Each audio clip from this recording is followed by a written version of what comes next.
Sangha with virtues out of compassion for the sake of this assembly and all living beings. Please turn the wonderful Dharma will to teach us how to leave suffering, attain bliss and birth and death, and quickly realize non-birth. Cùng thính đại đức thầm tình, vì thứ pháp hội gom nhớ thiết chúng sinh. Kinh kiến diệu pháp luân giao đạo ngã môn, như há liêu sanh thoát đi khổ đau là cao cương vô sanh. Homage to the blessed, noble, and perfectly enlightened one. Nam mô Sananto Suchedoye Alahadi Samyao Sampotosye.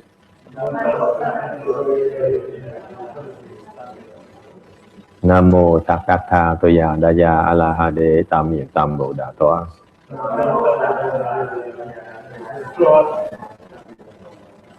The unsurpassed, profound, subtle, and wonderful Dharma, 100,000 million aeons, is difficult to encounter. Now that I've come to receive and maintain it within my sight and hearing, I vow to fathom, thus come one's true and actual meaning. Wu Shang Shen Shen Wei Niao Fa Bai Jian Wan Jian An Zhao Yu Wo Jin Tian Wen De Shou Chu Yan Zhu Nan Yang Shu Yi. Oh, Buddhists and Bodhisattvas, Venerable Shenhua, Venerable Sanghas, and all good no advisors, Amitofo. Chư Phật Bồ Tát, Chư Phật Sang Gần, 各位圣洁人，各位善知识，阿弥陀佛。Chư Phật Bồ Tát kính thưa Thượng Tọa Hoa, quý thầy cô và quý thiện sĩ chú tại Di Đà Phật. Today is the 31st of May 2015. We are in Rosemead, California to continue discussing the Heart Sutra. You should be on slide 113. Talking about the five skandhas empty. Đang bàn về cái ngũ uẩn dài không. So we just discussed that the first skandha, the form skandha is empty. Mới bàn xong là cái sắc uẩn là không. Now we're discussing the remaining four, the feeling, the thought, the activity, and the consciousness skandha are also like that. Thì bốn cái uẩn còn lại, thọ tưởng hành thức, diệt phục như kỳ, đều giống như vậy cả. Meaning that feelings does not differ from emptiness. Emptiness does not differ from feeling. Feeling itself is emptiness. Emptiness itself is feeling. And similarly, thinking does not differ from emptiness. Emptiness does not differ from thinking, and so on and so on. So basically, it's empty. Now, it's empty. All the things that we perceive to be real are actually empty by nature. Okay. And now how can you say the feeling does not differ from emptiness? Tại sao nói là thầy nói là cái thọ nó không khác gì cái không? Here's what happened. We are on slide 114. Đây là chuyện xảy ra. Đang tấm 114. The five sense organs are faced with the five objects. resulting in an experience of pleasure, displeasure, or maybe neutral. Mấy cái giác quan quý vị, một khi mà tiếp xúc với cái ngoại trần, okay, thì quý vị có một cái ấn tượng, tạo một cái ấn tượng, hoặc là thích thú, hoặc là chán ghét, hoặc là vô kỵ. Okay. What are the 5 objects? The objects are the objects corresponding to the particular sense organ. For example, the ears are faced with the sound. Cái vật là gì? Vật là cái trần là những cái đối tượng của cái giác quan của quý vị. Lỗ tai thì nghe âm thanh. Okay.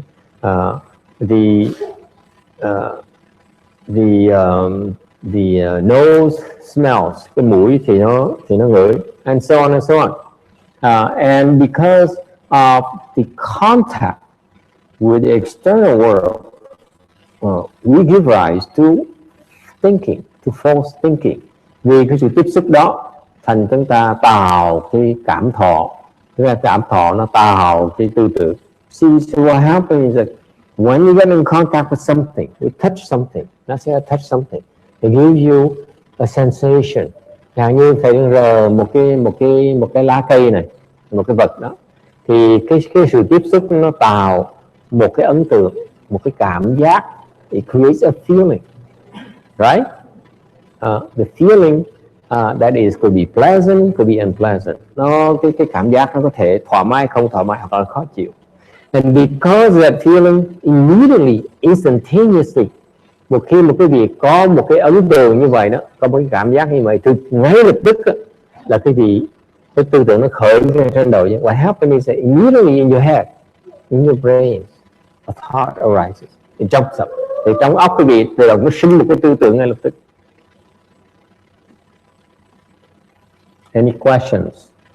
This is what happens to each and every one of us. Đây là cái bản tính của cái loài người. Chúng ta như vậy đó. This is how we live. This is how we function. Any questions? Đây là chúng ta hoạt động như vậy đấy. Cơ thể chúng ta hoạt động như vậy đó. Vài thắc mắc gì không? Okay. So we constantly, in other words, we constantly give rise to false thought. Nói một cách khác, cái đầu chúng ta nó luôn nó tạo những cái vọng tưởng, nó đầy cái vọng tưởng. Any questions? Ai thắc mắc gì không? Just be aware the fact that our 5 sense organs, cái ngũ giác quan chúng ta nó tiếp xúc với ngoại cảnh. Our sense organs are in contact with the external world, to the 5 objects. Cái giác quan nó tiếp xúc với cái thế giới bên ngoài. And it creates feelings inside of us through these 5 sense organs. Vì 5 giác quan này, cơ thể chúng ta nó luôn nó tạo những cái ấn tượng, tạo những cái cảm giác. Whether it's through the sound you hear, hoặc là vì âm thanh quý vị nghe, whether it's an object of touch, hoặc là quý vị đụng nó, whether it's a smell, someone sits next to you and have fragrance, hoặc quý vị ngồi láng giềng quý vị có cái mùi nước hoa. Okay, whether it's a sight, hoặc là mình thấy cái gì đó. So far so good. And because we are constantly in contact with the external world, thì chúng ta luôn tiếp xúc với ngoại cảnh. So we are bombarded with these feelings. We have these feelings that are tumultuous inside of us. Và những cái tiếp xúc đó mình có những cái cảm thọ, những cảm giác mà nó khuấy động cái tâm tư chúng ta. They're agitating us constantly, and that's why we are always generating thought after thought after thought. Vì vậy chúng ta luôn tạo những cái tư tưởng liên tục. Any questions about that? Yes, sir. It is true for all mortals. Cái này là người phàm phu là như vậy. It's called human condition. Cái đó gọi là cái cảnh giới, cái cảnh giới của loài người. Okay, whether you like it or not, okay, you have no control over it. Cái đó quý vị hoàn toàn thiếu tự chủ vì vậy đó. Because the external world is dictating our responses to it. Cái thế giới bên ngoài đó nó tạo những cái ấn tượng trong người chúng ta và nó điều khiển chúng ta. So for example, vì vậy the advertising companies, they create certain ads, billboards, or sound, or advertisement on the TV to create feelings inside of you. Thành bởi vậy, chẳng hạn như các nhà mà chuyên môn về quảng cáo đó, nó tạo những cái quảng cáo hoặc là hình ảnh, hoặc là âm thanh, hoặc là trên TV này nọ, hoặc là cái bảng trên ngoài đường quý vị lái xe đó, những cái hình ảnh đó nó tạo một cái ấn tượng trong tâm tư quý vị, có một cảm giác trong quý vị, thành quý vị tự động sinh những cái tư tưởng đó. So for example, the visual, let's say the sex appeal, create thoughts inside of us. Chẳng hạn như những cái quảng cáo mà nó kêu gọi, okay, nó tạo cái tư tưởng trong tâm chúng ta. Okay, so there's some truth in that. For example, parents are supposed to control the children's exposure to TV, for example. Chẳng hạn như bởi vậy cái người ta khuyên, người ta nói thông thường người ta nghĩ là quý vị người bậc cha mẹ huynh trưởng nên kiềm chế cái sự con nít nó coi TV bao lâu. Because the more exposure to TV, the more these thoughts will arise in the heads. They implant thoughts into the children. Okay, thành con người bị những ảnh hưởng như vậy, nhất là TV nó tạo những cái ấn tượng cho người con nít, như đứa con nít. It's a good thing to restrict that exposure. Thành cái chuyện mà chuyện hạn chế cái sự những coi TV rất là tốt cho con nít. Yes, any questions?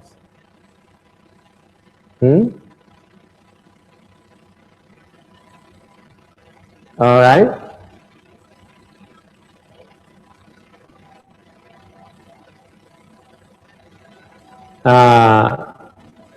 Now, feelings are different from individual to individual. Each person of us have a different response to the external stimuli.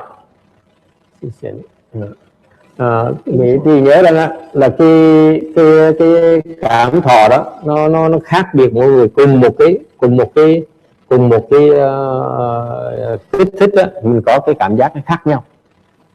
Okay, but ultimately these feelings are only a response to the external stimuli. That's what is meant by empty. Thành ra quý vị nhớ rằng á, những cái cảm giác này á, là chỉ một cái phản ứng của chúng ta với cái ngũ trần thôi. Thành ra quý vị hiểu đó, cái đó nó không có cái tự tính, nó chỉ tạm bợ thôi. Thành cái nghĩa của chữ không như vậy. To say that the feelings are empty means that do not be attached to them, do not be manipulated by them. Nói cách khác, nói là những cái cảm giác là không, có nghĩa là khuyên cái vị là không nên bị những cái cảm giác như vậy nó điều khiển chúng ta, nó chế ngự chúng ta.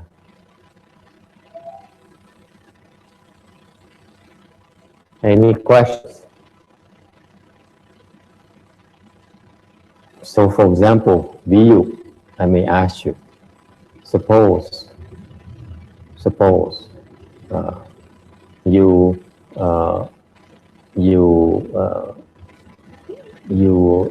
you discuss over looking at a certain person's behavior.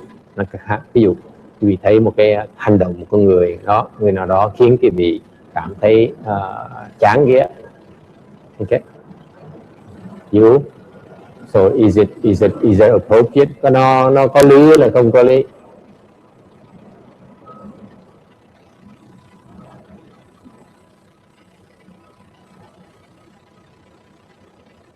Let's say you see someone robbing a bank, chẳng hạn quý vị thấy một người đang cướp nhà băng. Okay, you feel disgust inside of you, right? Trong tâm mình nó khó chịu, chê bai người đó. You might feel excitement. Mr. Beaumont feels excited about robbing a bank.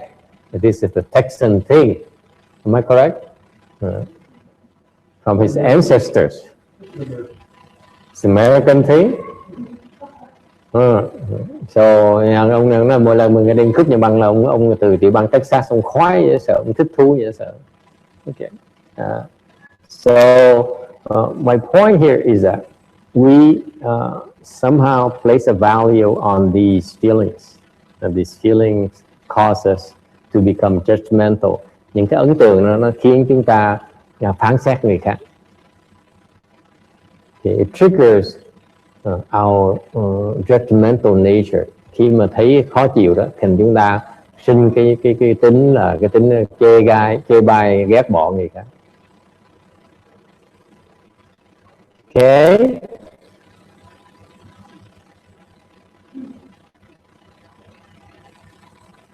Is that okay? That's how society functions, Mr. Beaumont says. Nó là cái xã hội mình như vậy.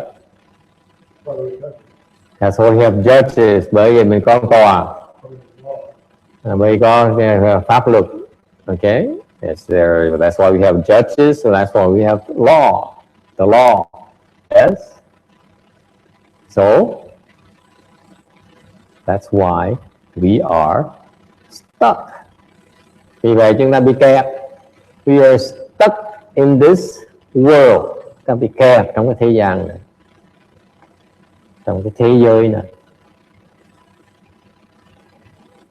This is why we are endlessly revolving in the wheel. Vì vậy mà chúng ta bị kẹt trong vòng luân hồi đời đời kiếp kiếp, lifetime after lifetime, because we accept, we buy into these arguments. Và chúng ta tin những cái tư tưởng này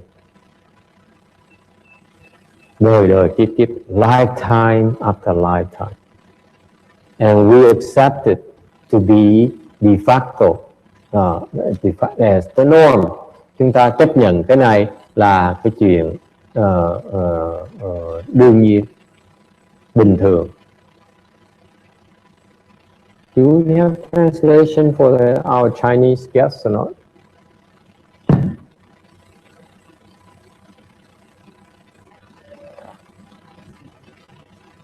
All my Chinese princesses have probably are busy. I think they're nap or something. When master is lecturing, they can rest. Thầy đang thắc mắc là có ai tới thông dịch tiếng Hoa cho những người Hoa ở đây không? Thì không có ai hết. Thầy mới nói là lúc mà thầy giảng pháp thì mấy cô công chúa người Hoa của thầy đều nghỉ ngơi một tí. My Chinese princesses, they rest a little bit. They don't want to get too tired. Right? All right. So that now someday Master now has to learn how to speak in Chinese. Trong tương lai thầy phải giảng tiếng Hoa. Otherwise I'd be accused of discriminating against the Chinese. So thầy sẽ bị nói là coi thường mấy người Hoa. Okay.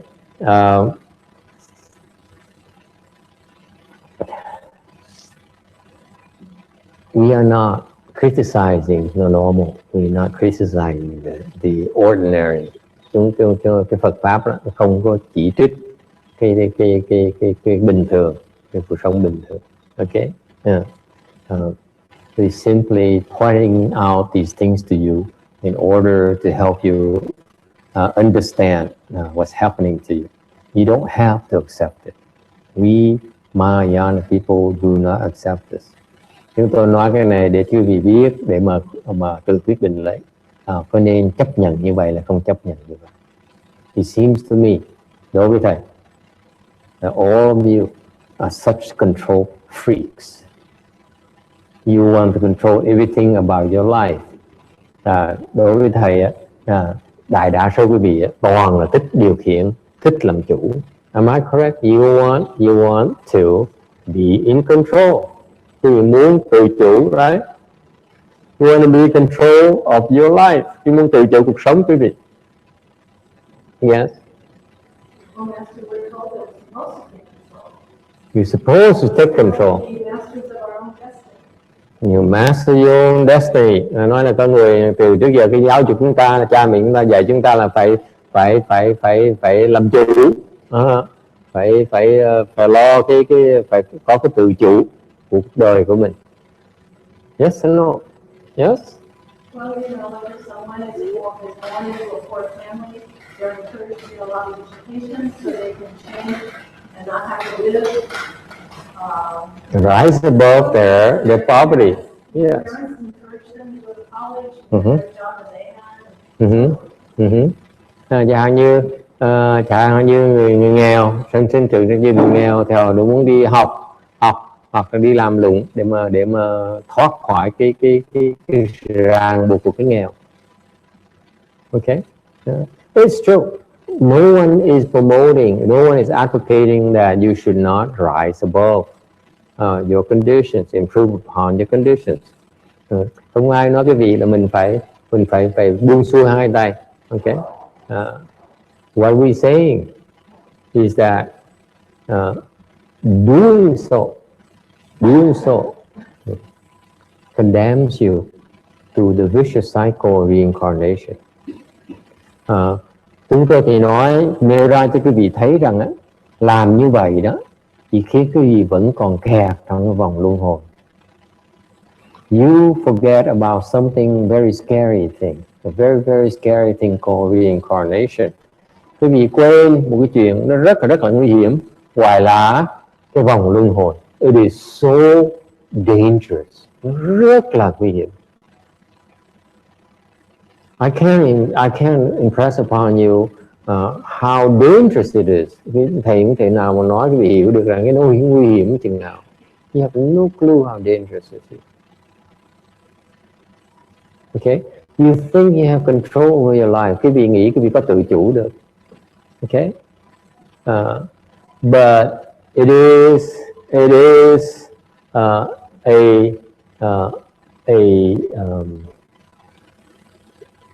illusion. Cái tự chủ quý vị đó thì ra chỉ là một cái ảo tưởng thôi. Okay? You, for example, ví dụ, okay? You know that the house you live in, cái nhà quý vị có đó, the apartment you rent, okay, the room you sleep in, you're sharing it with the ghosts. Quý vị biết là cái phòng quý vị đó đang ngủ đó, cái nhà quý vị đang ở đó là quý vị phải chia với những cái những quỷ. You know that? Huh? Now I tell you that, you know, now some of you say, oh my God, really? The ghost in my house? Who believes a ghost in your house? Ai có tin là trong nhà quý vị có quỷ không? Huh? Yes, virtually all of you, except for some Chinese people who don't understand what I'm talking about. Okay? Thì ai đa số quý vị đều giơ tay đồng ý là tin là nhà mình có quỷ, trừ vài cái người Hoa mà không hiểu thầy nói gì hết thôi. Okay? And some boys who have no clue what we're talking about. Okay? Yeah. The ghosts are sharing the space with us.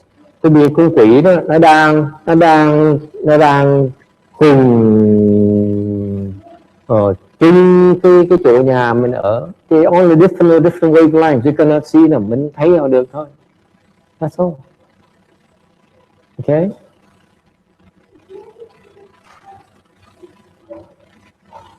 So you think you are in control of your house, but you're not. Thật quý vị nghĩ là quý vị đang tự chủ cái nhà quý vị, thì ra là ma quỷ nó có một cái phần trong đó. You see, you relinquish part of your control of your house to the ghost.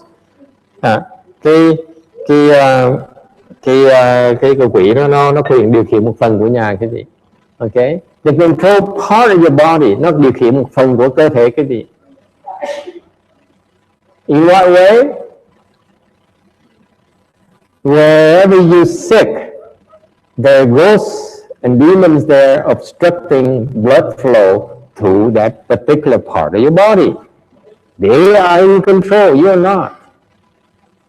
Cho những cái vị bệnh là cái chỗ quý vị đang bệnh đó, là ma quỷ nó đang nằm, nó ở đó, nó nghẹt máu, không cho máu tới cái chỗ đó để cái cơ thể quý vị chết từ từ. That's how they killing you slowly. You're not in control of your body. Quý vị đâu có điều khiển trong cơ thể quý vị đâu. Do you know, for example, your mind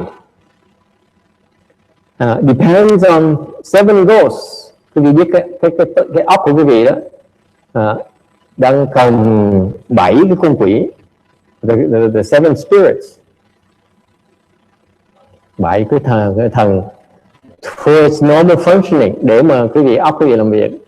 Did you know that? You didn't know that, huh? Không ai biết chuyện đó hả? You are possessed by spirits. Quý vị đang bị thần nó ở trong đầu quý vị. And you so fool yourself. So am I. I'm possessed by 7 spirits. Thầy cũng có 7 thần ở trong đầu. This is how we function. Chúng ta như vậy đó. See, there's so much information you don't know about. You have no control. Yeah, you have as much control you think. Quý vị đừng tưởng mình có tự chủ đâu, mình có rất ít tự chủ. Okay? You may, for example, save a lot of money, but then one day you get older, you get sick. Okay? The money could be gone just like that. Once your health insurance runs out, you reach a limit of your health insurance. Yes, sir. So how do the spirits operate in the morning? You have to go to the Shaolin Sutra. It has yeah, it explains that. Trên cái phần 7 cái thần này là được giảng trong cái kinh Thụ Lăng Nghiêm. Okay? But that's just a part. This is just one small part of it. The real problem you have is that one inevitable thing called death. Cái chuyện khác mà quý vị không thể nào tránh được là cái chết. You know nothing about death. Quý vị không biết về cái chết đấy. Am I correct? It's something that no one understands. Không ai biết gì xảy ra hết đó. Okay, it hangs over our head. Cái tử thần á, nó có thể tới lúc nào cũng được hết. You have zero control over it. Okay, hoàn toàn có tự chủ. Okay. So what we're talking about is that what you consider to be a norm, cái gì mà qua cái chuyện thông thường, bình thường, is actually you are imprisoned within your body. Cái mà mình quý vị coi thông thường thì ra cái bị đang bị nhốt trong cái thân của mình. This body here keeps you in this world, in the reincarnation. Cái thân này nó cột quý vị vào cái vòng luân hồi. Ain't it depressing? No, not to you. It's normal to you. And you forget every time you have a new body. Mỗi lần quý vị có cái thân mới, okay, you forget about it. Quý quên. And you go through the same process. Okay, cứ quên, sinh ra là quên, xong rồi luẩn quẩn, xong rồi chết rồi xong sinh ra là quên. So you keep on being born and die, being born and die, lifetime after lifetime. You since the Buddhism have a concept called since beginningless time. Cái Phật giáo mà hay dễ sợ lắm. Cái quan niệm là từ vô thỉ. We have been revolving in the reincarnation wheel since beginningless time. Chúng ta đã từ trong cái vòng luân hồi từ vô thỉ.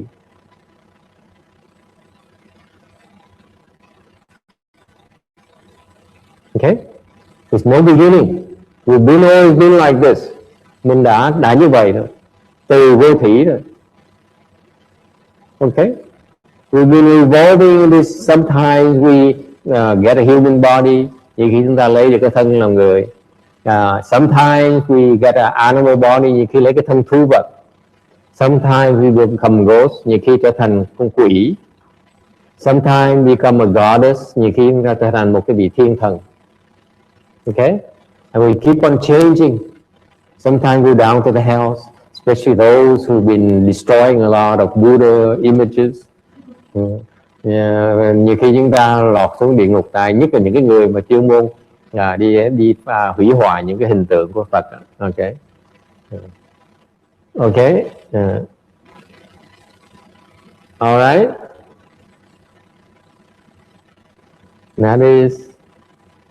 That is why the Buddhists call it dangerous. Bởi vì Phật giáo mới gọi là nguy hiểm.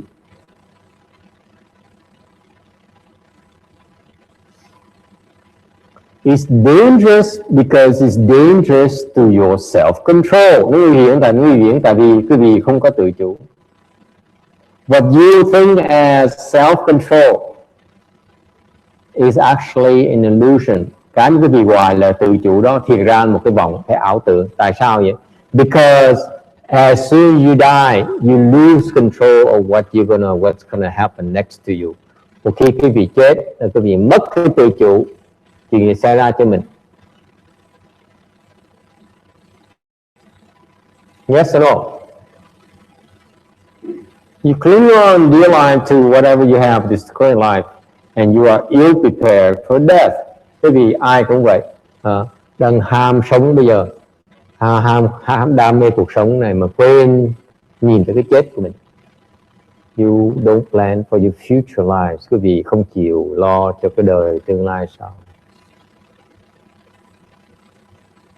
I see most of you are so worried about this current life. You're so overwhelmed by this current life that you don't even dare think about the future lives.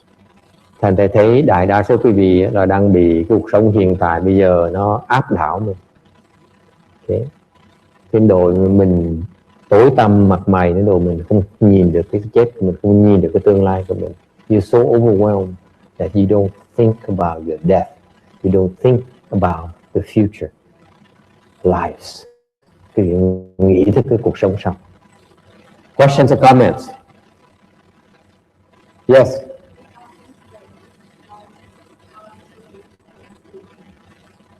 A human body. Okay, we have 7. Yeah. 7 spirits. We have 7 spirits that help us function. We depend on them for our functioning. Một con người á, cần 7 cái linh hồn để mà làm việc. Those are beneficial spirits. Đó là những cái linh hồn đó, nó tốt cho mình. Okay, very beneficial for us. Yes, any questions? Yes. I'm sorry? Chakras? No, chakra has nothing to do with. Chakra is nonsense. It doesn't mean anything. Chakra is from the Chinese system. Chakra is only one of so many. It's nonsense. Don't buy it. It's only real because you buy into the concept. Actually, it's not significant. Cái người hỏi cái chakra là sao thì nói chakra thì ra là một cái vọng tưởng, một cái ảo tưởng. Tại vì cái người Ấn Độ ta tin như vậy, thành ra cái vị coi là thật, thì ra nó biết bao nhiêu cái chakra trong người quý vị. Yes.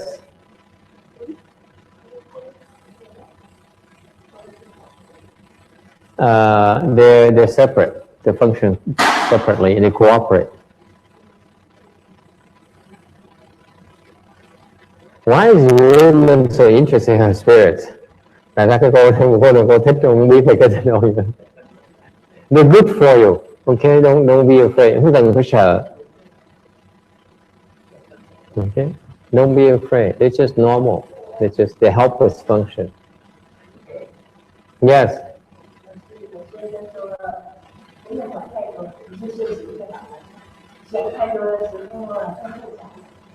对，对。Bất suy nghĩ đó. Don't want to think too much, want to know too much.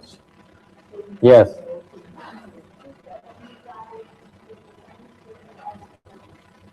They go somewhere else, yes. They done. Khi chết thì họ mấy linh hồn nó đi. So the spirits they leave. Okay? Anyone else?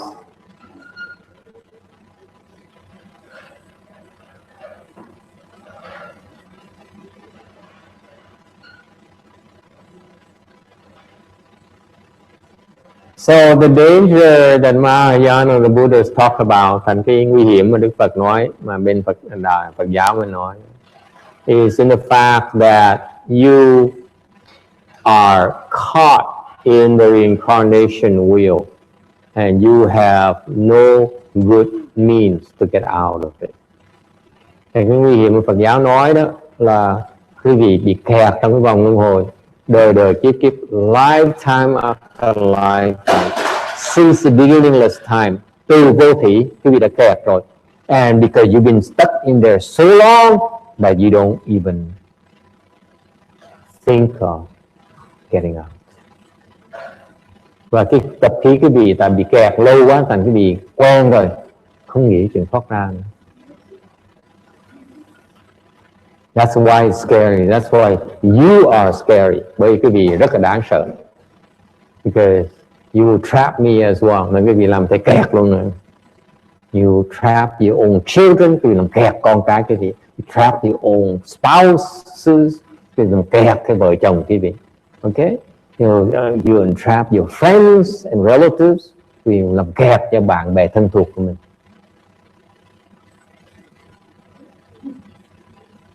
Yes or no?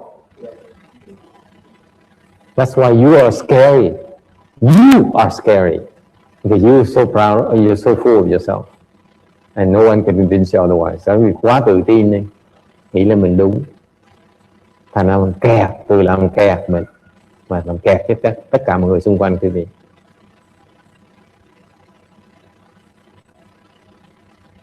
Okay? That's only when Buddhism comes along, the Buddha comes along, Đức Phật mới hiện ra.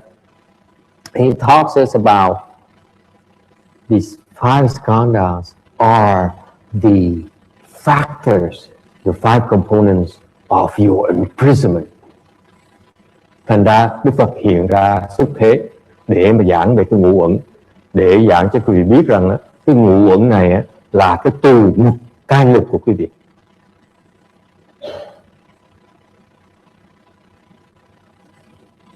Questions or comments? Only in Buddhism do we teach you about this. Có Phật giáo mới giảng được cái này thôi. Because until the Buddha came to the worldly knowledge doesn't understand about the 5 skandhas. Trước khi Phật xuất thế đó, người thế gian pháp không hiểu được cái ngũ uẩn là cái gì.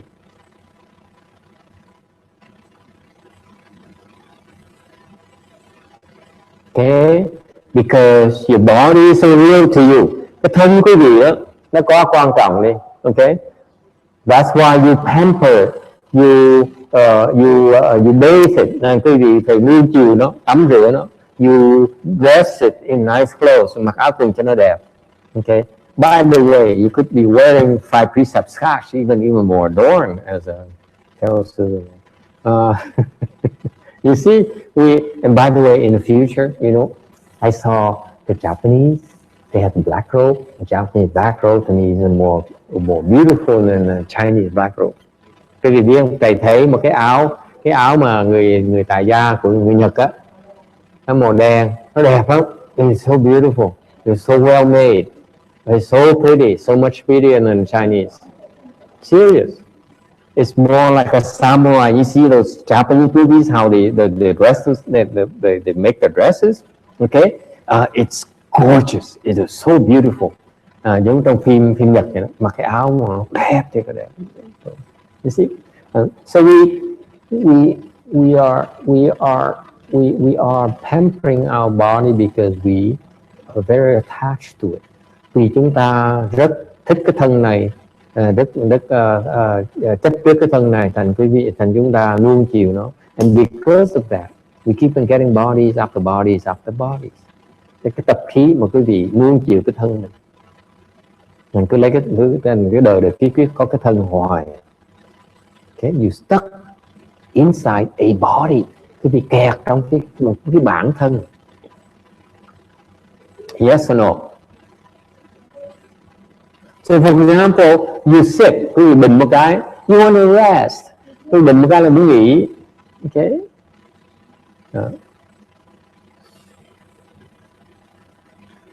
Yes?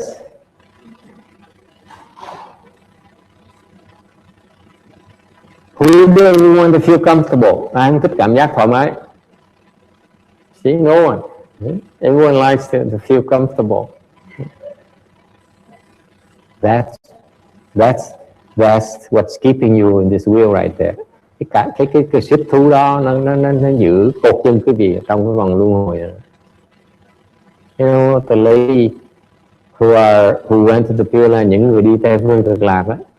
Okay? Chúng ta cứ suy nghĩ ra cho bạn. The people who went to the Pure Land, những người đi theo phương cực lạc, you think they're attached to the body?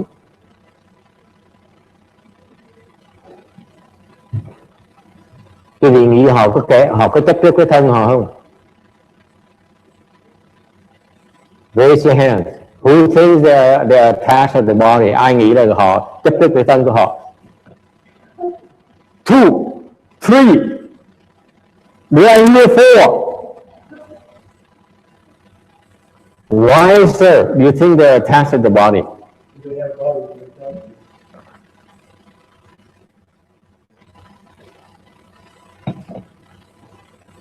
I'm talking about the body you have, that you think you have after you die. You know that after you die, you still are very attached to your body. Cái riêng sau khi quý vị chết á, cái thân quý vị nằm cứng đơ, your body is stiff in the fridge. Okay? And yet you still very attached to it. Mặc dù nó cứng đơ trong cái tủ lạnh đó, mà quý vị vẫn chấp trước nó như thường. You can't let go. Yeah. It's very heavy habit energies of attaching your body. Since beginningless time, you always been like this. Yes. How do you become unattached to your body after you die? How do you become unattached to your body after you die? Beats me. I never tried it before. You think I know everything? Cái hỏi là làm sao mà mình không bớt chấp trước cái thân mình sau khi mình chết. Nó sao thầy biết được, thầy chưa chết mình sao biết được. I speak because from experience I can't imagine things, đâu có thể tưởng tượng được. It's not the same, you know, if I imagine it, I think after I die this is going to happen. You cannot speak Dharma like that. Cái vị biết nói Pháp á, thầy ngồi mà tưởng tượng đó là tôi nghĩ theo sách vở nói như vậy. Based on what from books and what you know, that's what happens after you die. I cannot speak Dharma like that. Nó Pháp không được như vậy, không thể tưởng tượng được. You cannot deduce, okay? You cannot. Không thể suy luận ra. Yes sir. Break the habit while you're alive. Like the chant. Break the habit while you're alive. Have you broken the habit, sir? Theoretically, it can happen. mình bớt chấp cái thân lúc mình còn sống. Thành ra rồi thầy ngược lại, thiên hỏi ông hiểu ông bớt cái ông chấp trước cái thân ông chưa? Ông nói theo lý thuyết có được. And you also speaking, you're making conjectures as well. You can speak Dharma like that. It's not credible, sir. Isn't that the whole point of chant? The whole point of what? Isn't that the whole point of chant practice? The chant practice? Yeah. Disengage from the chant and not identify. Yes. Well, then that does it. But it fails. Most of the people who do Chan fail. They don't detach from their body. Ask him. When he's tired, he goes to his room and he rests. After all these years of practice. Okay?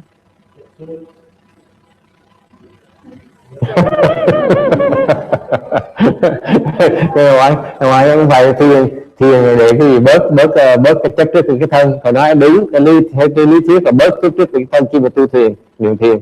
Nhưng được sự thật á, nên thầy này chuyên môn luyện thiền mà cuối cùng vẫn là chấp trước cái thân. Tại sao vậy? Bởi vì mình về tới đi nghỉ ngay lập tức. Who goes to rest when you're tired? Raise your hand, please. See? You're attached to your body. For all the years time practice, you're still attached to the body. That's proof that it's very hard to break it while you're alive. Chứng minh cho quý vị thấy, quý vị còn thức, quý vị còn sống, sống quý vị khó bỏ chấp trước nữa lắm. It's much easier to let go after you die. Sau khi quý vị chết nó dễ bỏ hơn.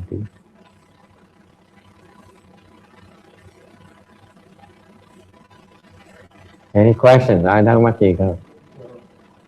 Yes, sir. Easier still, you know that you're supposed to. For years and years, you try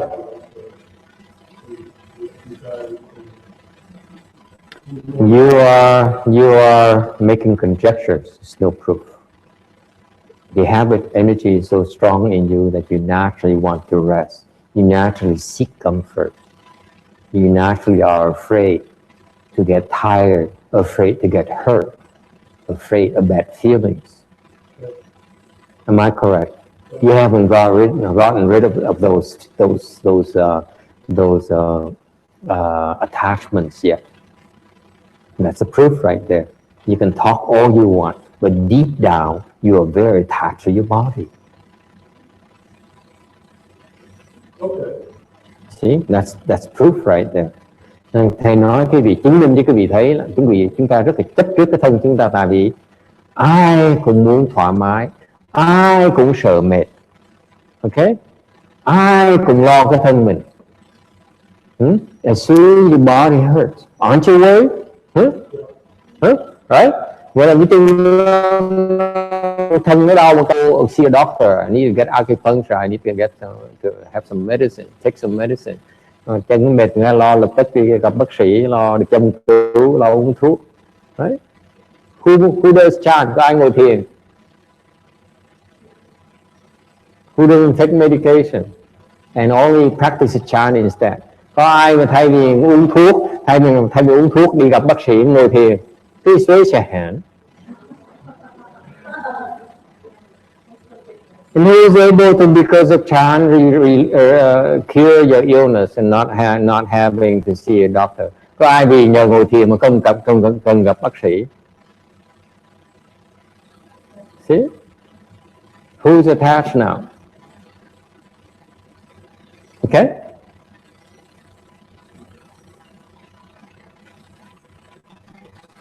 Questions? Yes.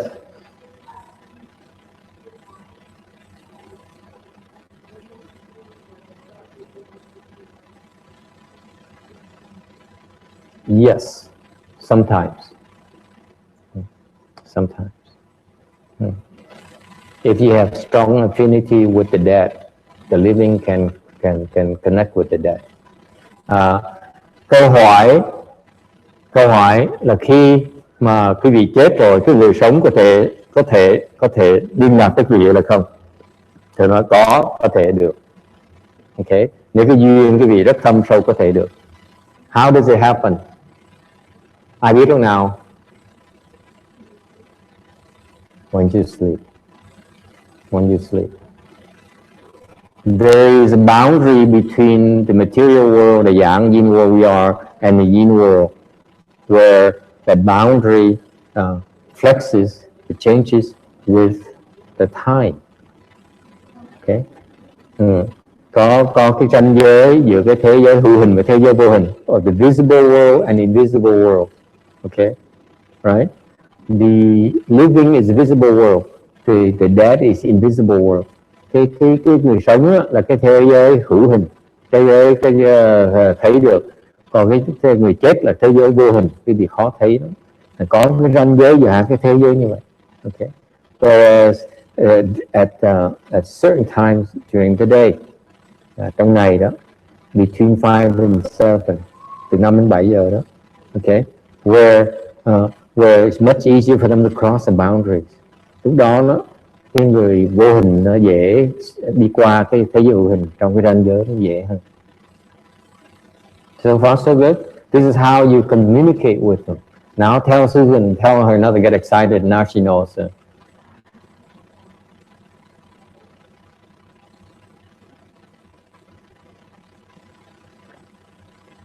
Any other questions? That's why after you the deceased, they can relate back to you in your dreams. Thành ra cái người chết đó, khi mà người ta chết rồi á, ta trở về là liên lạc cái gì qua cái giấc mộng quý vị. That's why it usually get back to you between 5 and 7 in the morning. Từ 5 giờ đến 7 giờ sáng họ trở về, họ liên lạc với cái gì. Nó dễ nhất. That's the most opportune time for them. The easiest for them. Okay? So far so good? All right. So, how do you remove the attachment to the body? Làm sao bớt cái sự chấp trước với cái thân? Does anyone know? Ai biết làm sao bớt chấp trước cái thân không? Yes. Tu hành. What about cultivation? What about cultivation will help you remove the attachment to the body? Cái tu hành ở chỗ nào mà khiến quý vị bớt chấp trước với cái thân?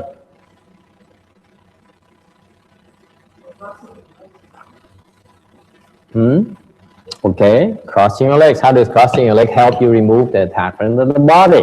Sao xếp bằng mà khiến quý vị bớt chấp trước cái thân?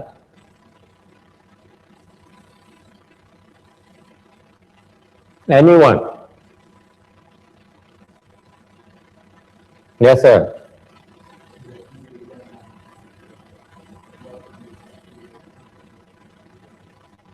Okay, very good, excellent. In a Chan school, in the Buddhist meditation methods, there's something called impure contemplation. Bên Phật giáo chúng ta có phương pháp thiền gọi là quán bất tịnh.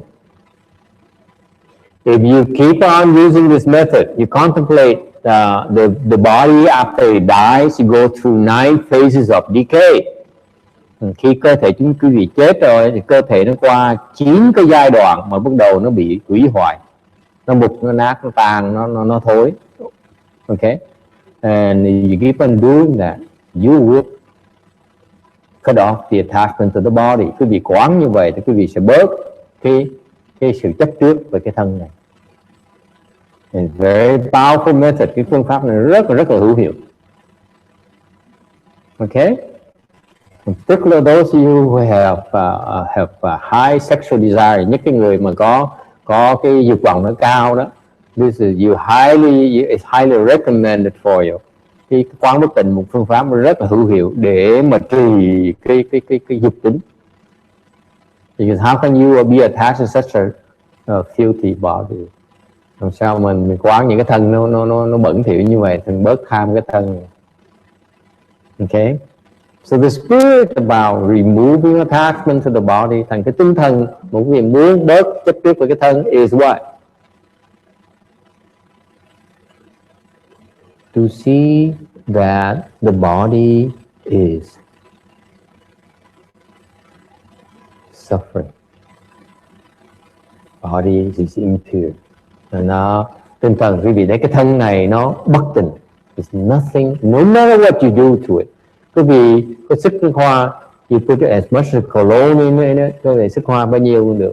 You can eat as much you want, ăn bao nhiêu, you can dress as well you want. It's like it's still a toilet, no matter what you do to it. Okay, nó vẫn là cái vòng vệ sinh. Quý vị mà rửa sạch bao nhiêu, trang hoàng nó bao nhiêu, nó cũng là cái vòng vệ sinh như thường.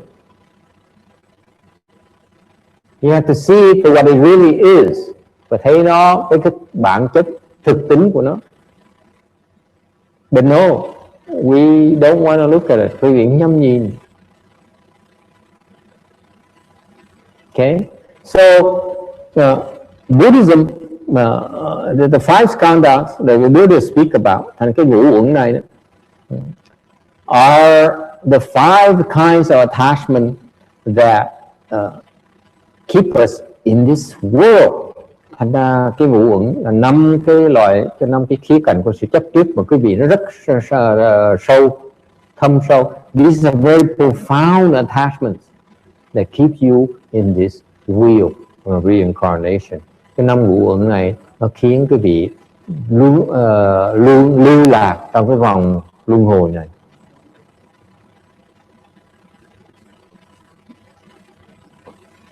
Any questions or comments?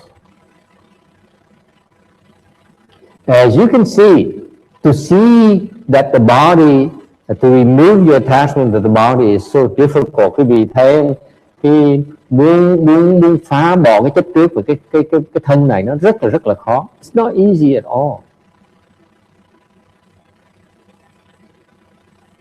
Okay.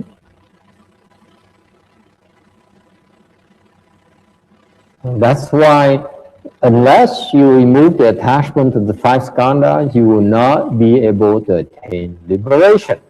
Thành trừ khi quý vị gạt bỏ những chấp trước về cái ngũ uẩn này thì quý vị mới có thể đắc giải thoát được. Is it clear? Buddhism means the objective in Buddhism, cái mục tiêu của Phật giáo is to help you attain liberation, là để giúp quý vị đắc giải thoát. It's never about helping you make more money as a primary goal. Cái mục tiêu không phải để giúp quý vị làm nhiều tiền hơn. It's not about to help you become disease free. Không phải để quý vị hết bệnh, because you never be disease free. Quý vị không bao giờ hết bệnh hết. Never. Okay? If you're disease free, then you should live forever. Nếu quý vị hoàn toàn không bệnh thì quý vị sẽ sống trường cửu.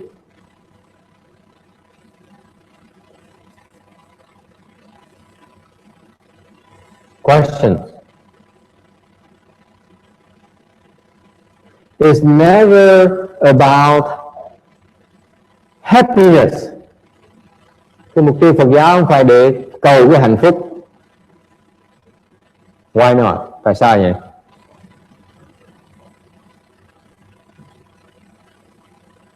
Text. Why aren't we promoting happiness? Like, let's say the Catholics, let's say the Jews. Why aren't we advocating happiness? Tại sao chúng ta không như những tôn giáo khác là đề cao cái hạnh phúc? So happy, promoting happiness is just being happy with all kinds of things. Happy is describing the awareness of suffering. Happiness is suffering. Chúng ta không đề cao hạnh phúc là tại vì hạnh phúc là khổ. Happiness is but suffering. Cái hạnh phúc chỉ là khổ thôi. If you're happy with your children, that's suffering. Cái vì hạnh phúc với con cái mình, cái đó là khổ. If you're happy with your wife, that's suffering. Mà hạnh phúc với vợ là khổ. She ran away. Bỏ nó chạy ngay lập tức. Thì the married man just ran away. You're happy being single, that is suffering. Bởi vì hạnh phúc với người độc thân đó là khổ. Kinh điển ngồi rung đùi nãy giờ I'm not married. Người rung đùi khoái, tôi không đâu lấy chồng. Okay? That's why Buddhism is kind of difficult to swallow. Thành cái Phật giáo nó hơi khó giải một tí. it's contrary to popular belief. Nó đi ngược lại cái sự hiểu biết tri kiến thông thường của loài người. Okay? People think they can completely avoid suffering. That's right. People seek happiness and they're afraid of suffering. Tại vì người thông thường người ta tránh cái khổ và cầu cái sướng. Okay? That is why they call stupid. Bởi vậy mấy người đó gọi là người ngu si. Oops. I shouldn't go that far. I went too far. I apologize. Để xin lỗi cái gì. Yes. Does the reason people seek happiness in this world because they believe it's the only world they're only on time in their life? Yes. So it's okay to suffer?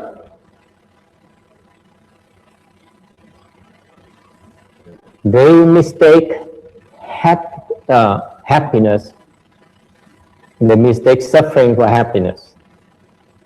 Những cái người mà nghĩ mình sung sướng hạnh phúc là hiểu lầm rằng là cái là hạnh phúc, thiệt ra cái hạnh phúc của họ chỉ là khổ thôi. Something wrong?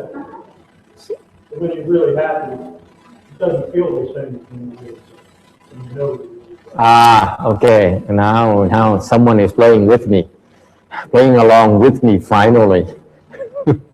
Người nói, người ta thì nói, ủa, sao người ta nói gì kỳ vậy? Tôi lúc mà tôi hạnh phúc, cái cảm giác nó khác hơn là cái cảm giác khi mà tôi khổ. Okay? Well, what do you have to say for yourself? Kinh điển, what do you have to say for yourself? She says, I'm single, therefore I feel so happy.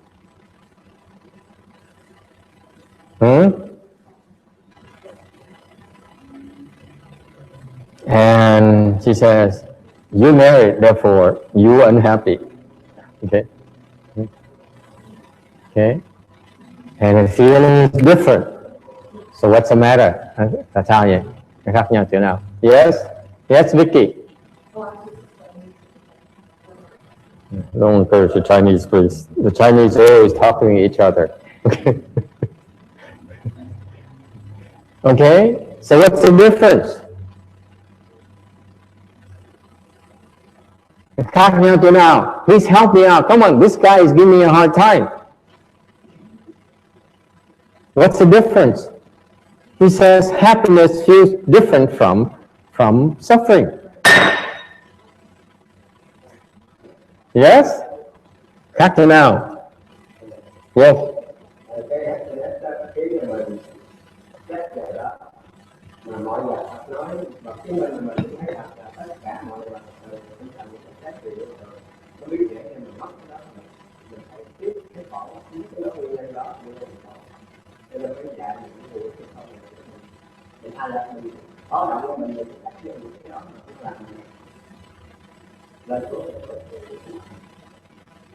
Okay.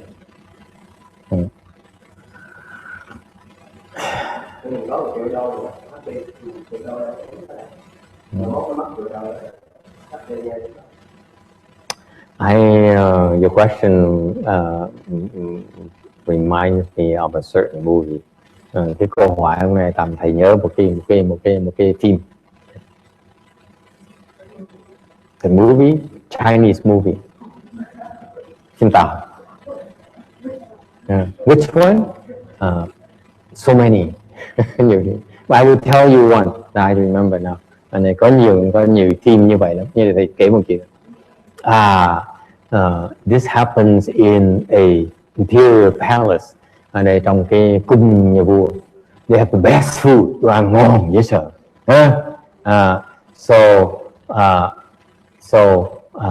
So the in order to poison a person to death, do you give them poison? No. What do they serve them? The best wine. Yeah.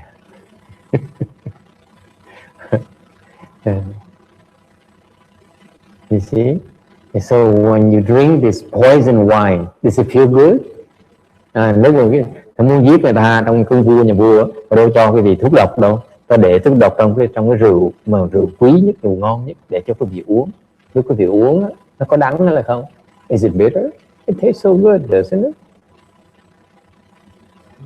Is it happiness or suffering, sir?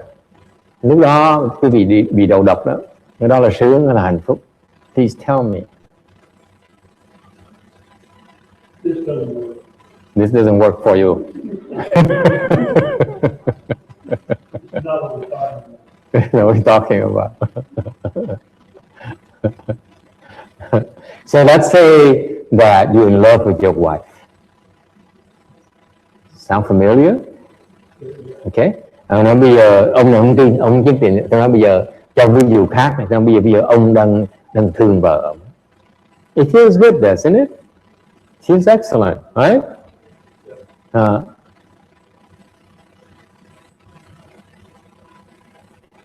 Then I'll rest my case. There's no suffering. You're right.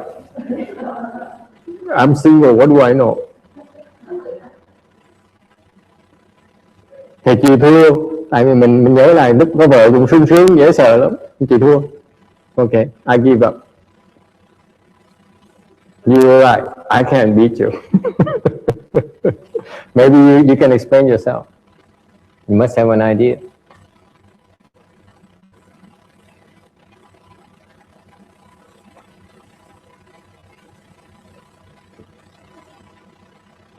No, happiness and suffering. There can be suffering in happiness. In happiness and suffering. He isn't suffering to you. Not the moment of happiness, because it feels But you die soon. like Yes, sir. that. No. For example, sexual pleasure is called in French called la petite mort. Small death. You die. You die soon. Tôi nói một cách trắng trợn, chẳng hạn như cái chuyện tình dục, cái sự khoái lạc tình dục, thì người Pháp á, gọi là cái chết, cái kiểu chết. Là tại sao vậy? Tại mỗi lần nói chuyện nó như vậy là cái gì chết một tí, you die, your life is short. Cuộc sống cái gì nó ngắn lại một tí. Every time.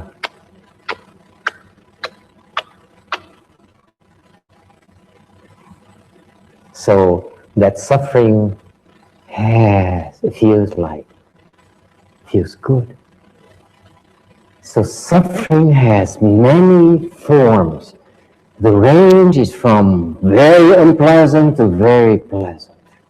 Nói cách khác, thầy xin kết luận cho quý vị biết, cái khổ đó, nó có cái cảm giác nó từ thoải mái cho tới rất là khó chịu, rất là khổ sở. I rest my case. Okay? What? What's so funny with you Chinese people?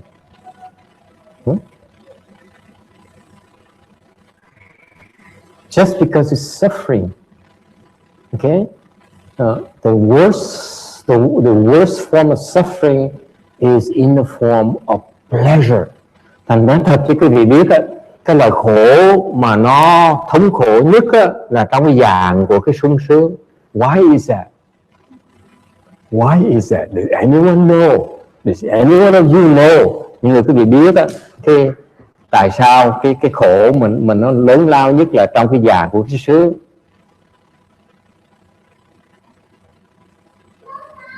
Yes.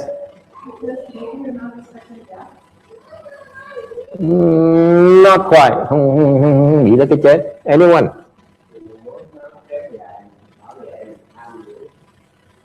Mình bị kẹt thôi, để nó tiếp tục nó khổ. Excuse me. Hiểu không? Tại vì cái dạng nó sung sướng, tại mình chết trước đó, thì mình cứ để mình khổ tiếp, mà mình không biết đó là cái khổ của mình, nó nguy hiểm. Cái loại nó khổ mà khổ nhất á, là sung sướng. Okay? What? Oh, English. It's because it entraps you in that suffering. You seek it. You are so attached to it, you cannot let go. You don't even realize it's suffering. You know that I watched younger people, when I was growing up, younger people who engage in sensual pleasure excessively, they age so fast. Back then, it shocked me already. An 80-year-old girl, French girl in Vietnam, I see her pores, huge pores on her face at the age of 18. I said, wow, that's too much.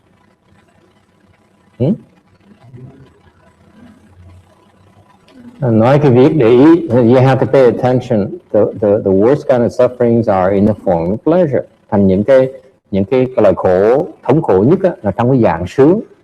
It's not in the form of suffering. Okay?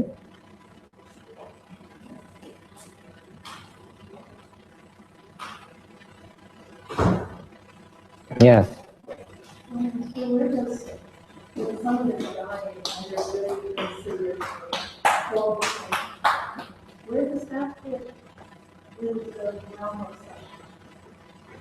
Người đang chết mà cơ thể nó đau đớn dễ sợ lắm, thì cái đó nó cái dạng khổ nó chỗ nào?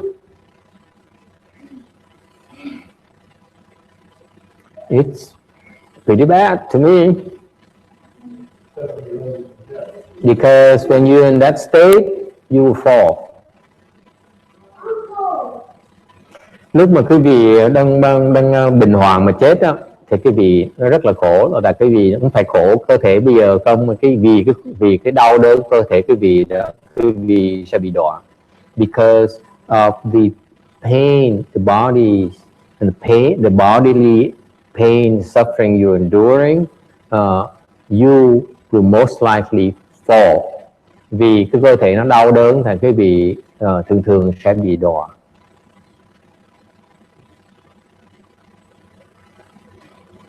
Yes.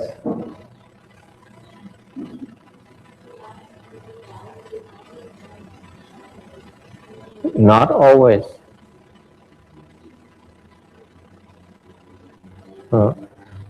The question, cái câu hỏi là mình chết thường mình chết vì bệnh nữa là không? Thì nói không chắc chắn là phải bị chết vì bệnh. Some people die of natural causes, nhưng người chết vì cái chết tự nhiên. Some people die because of the hit by a truck. Nhưng người chết bị xe cán mà chết. Okay.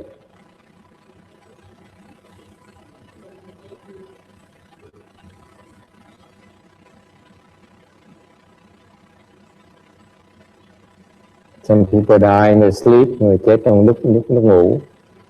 Okay. Some Chan masters die at will, những cái người thiền ta chết, ta muốn chết là ta chết. Yes. Any questions? Ai thắc mắc gì khác không?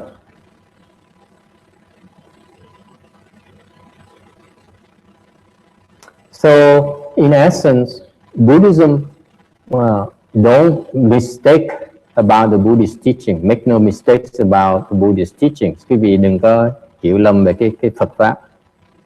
Buddhism, ultimate goal, the reason we teach you Buddhism is in order to help you escape, attain liberation, get out of the reincarnation wheel. Cái Phật giáo đó là có xuất thế là để giúp quý vị một cái mục tiêu thôi, là để quý vị thoát cái vòng luân hồi.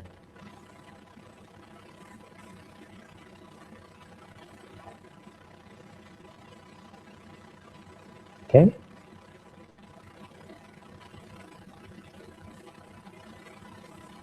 And in order to get out of the reincarnation wheel, muốn thoát cái vòng luân hồi đó, then you have to beat the five skandhas. Khi mình thoát vòng luân hồi thì phải vượt qua cái ngũ uẩn này mới thoát được. That's the only way for all of us. Tất cả chúng ta đều bị phải làm như vậy hết. You have no choice. Is it clear? If you want, let me repeat, if you want to attain liberation this lifetime, you have to break free of these five skandhas. Quý vị muốn được đắc giải thoát kiếp này là quý vị phải phá vỡ cái ngũ uẩn này.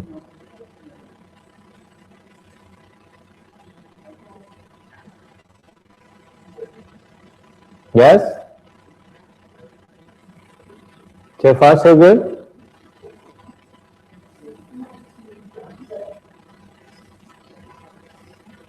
Sơ sâu xiang xính shi.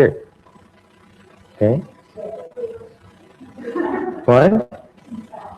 Chu chào. Oh, okay.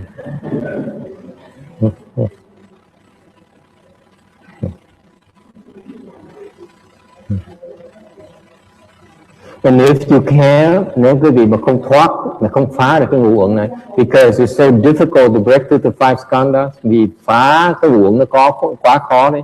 That's why we advise you to go to the Pure Land. Nhưng tôi khuyên quý vị đi tới Tây Phương Cực Lạc, mặc dù chưa phá được cái ngũ uẩn, nhưng quý vị vẫn có thể đi được như thường. And you still can go to the Pure Land.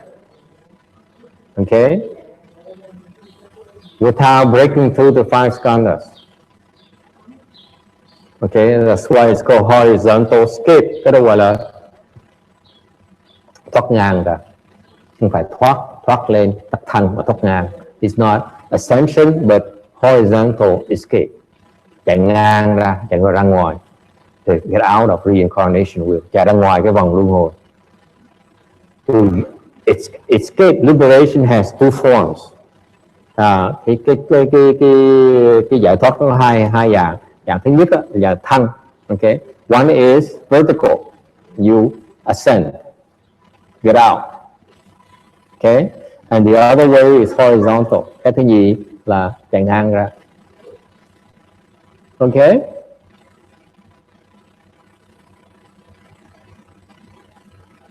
because when you get out horizontally, you go to the Amitabha Pure Land. Guess what happens to you? Khi vì qua cái cực lạc thì sao nào? You still have a body, khi vẫn còn cái thân. You still have feeling, khi vẫn còn cái thọ. You see? Am I correct? Is it clear? You go to the Pure Land, you still have a body. Qua tới cực lạc thì vẫn còn cái thân như thường. You still feel very happy there, khi vẫn sướng rất là hỷ lạc. Okay? You still think about your loved ones, vẫn nhớ những người thân của mình. That's why you come back and visit them, vẫn trở về thăm. Right? Right? And you have the activity, and you have the consciousness as well. Okay, so that's why it's horizontal. You cannot break free, but you go there. Okay, but you no longer part of the incarnation wheel. Mà khi vào cái trình độ quý vị không còn trong cái vòng luân hồi nữa. Okay. And if anything at all, I know I spoke for about an hour and a half now. If anything at all, I want to impress upon you. And cái ngày thầy nói pháp là 1 tiếng rưỡi rồi, thì khuyên cứ một chuyện thôi. Get out of the wheel. Go to the Pure Land. Yeah, you should go to the Pure Land. Tất cả các vị nên đi Tây Phương Cực Lạc này, đừng có dạy ở đây.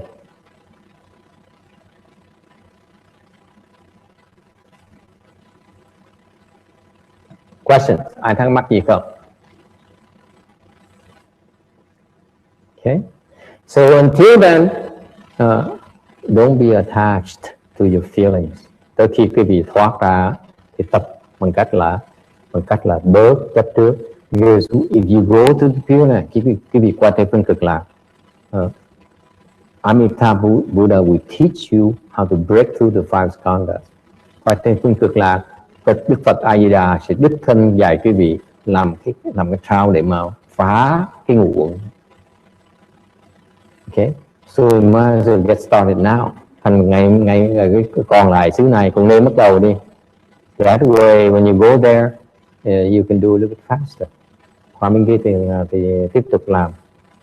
Okay. Questions?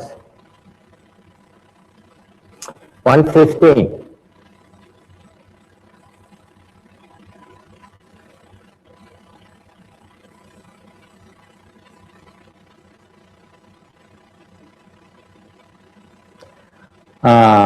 It says here the Hinayana people, đây cái tấm này nói là cái nhị thừa đó. They can achieve the emptiness of the self. Okay, họ có thể đạt được cái không của cái ngã. Meaning that they break through the five skandhas. Họ có thể phá được cái ngũ uẩn rồi.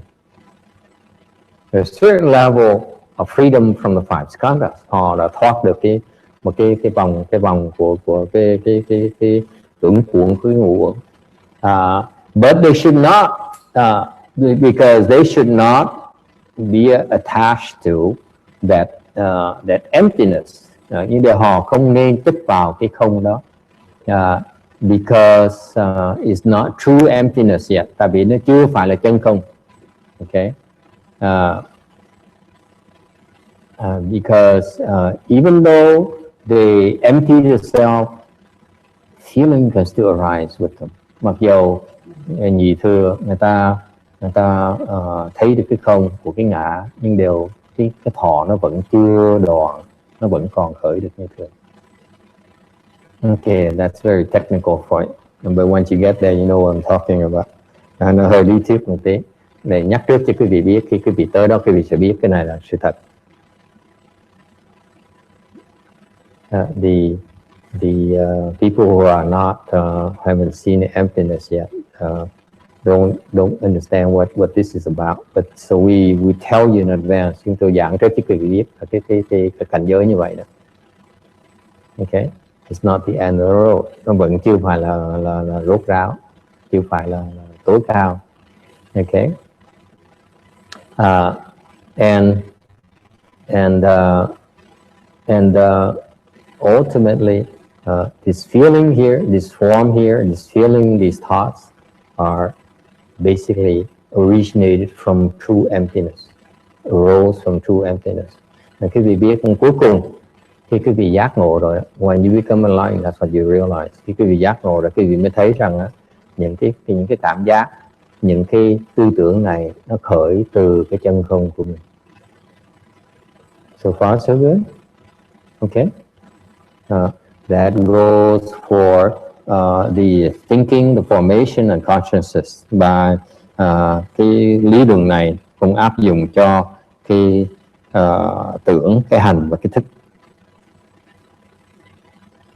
Questions? Okay.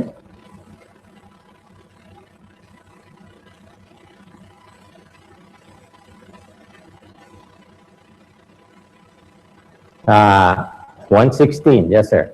Well, that is very confusing. Yes.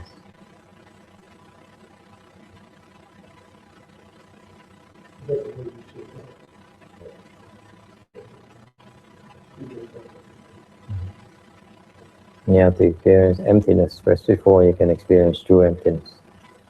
That's why you're not even in emptiness yet. How can we talk about true emptiness? It's pointless. Okay? All this is designed to do is help you plant the seed, not to stop at emptiness. That's all. You don't need to understand. Like that Chinese woman said earlier, she says it's best not to understand too much.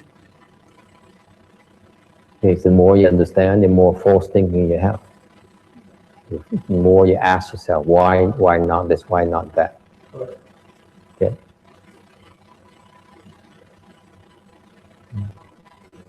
Thành ra họ hiểu nhiều quá, quý vị không nên hiểu nhiều quá. Nói cái này thì bây giờ thầy nói sơ sơ chứ quý vị biết để trồng cái nhân vậy, quý vị sau này quý vị hiểu là không nên, nhớ là không nên ngừng lại khi mà tới cái không của cái nhị thừa, thấy được cái ngã không rồi cái tiếp tục tu và tới cái chân không luôn, đó mới thấy được.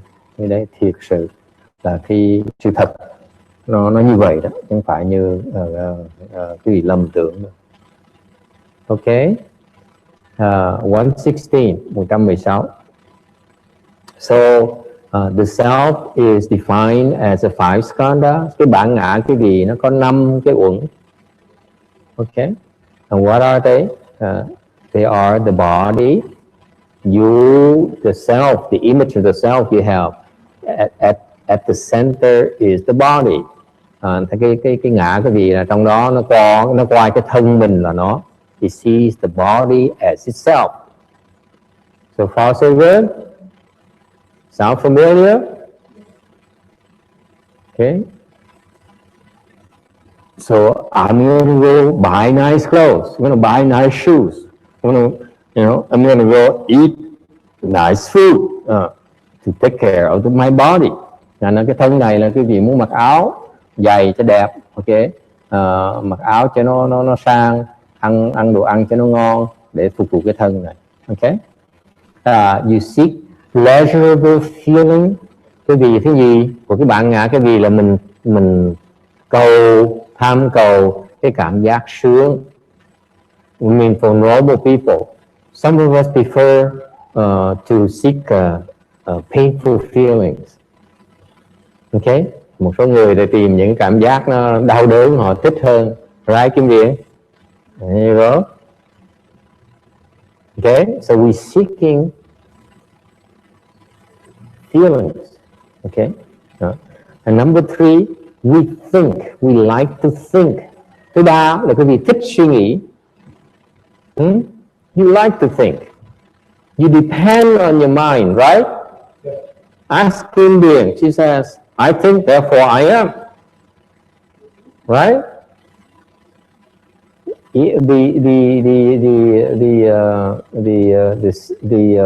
The wise man proclaim, I think, therefore I am. Những người mà triết học gia ta nói là tôi suy nghĩ vậy tôi là có thật. Okay. Formation. Okay. Activity. Cái này. It's your undercurrent mental activities, and finally consciousness. Thứ 5 là cái thức. Okay. Cái thức này là cái rất là vi tế. The awareness is very, very, very subtle. Questions? Ai thắc mắc gì không? These are you look at these components of the self. Quý vị thấy 5 cái thành phần của cái ngã mình đó.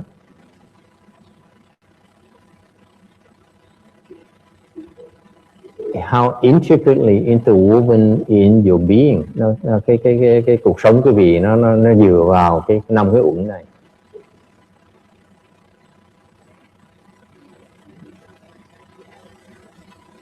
Okay, this is why you're hopelessly imprisoned. Làm cái gì khó mà thoát được lắm.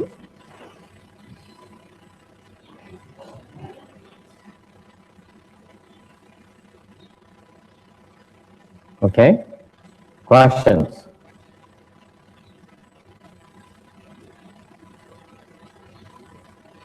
And look at a person like a boy. Nhìn cái đứa con nít như vậy. You know, he's hopelessly imprisoned his body. There's no way to tell him otherwise. Đứa con nít thì mình thấy nó không cách nào giảng cái vụ uẩn là gì. Try to explain to him the 5 skandhas. Think he's interested? Hey boy, you want to learn about the 5 skandhas, boy? You want to learn about the 5 skandhas? See, I rest my case. Cái vì thế hỏi thằng nít, mày có muốn học về cái vụ không? Hãy mày. See, he runs away. Yeah. For those of you on the internet, you can see I try to teach a boy. How old is he? 4-year-old boy about the 5 skandha. I asked him, would you like to learn about the 5 skandha? He immediately ran away and made a face. Okay? You think you're any different? When we try to tell you about escaping the wheel reincarnation, Kim Ling said, yeah, right. Unfortunately, from my vantage point, you are no different from the boys. Cái gì không khác gì thằng nhóc vậy hết đó. Okay? You refuse to learn about the 5 skandha. Cái gì không chịu học về cái ngũ uẩn này. Okay, anyone else? Yes.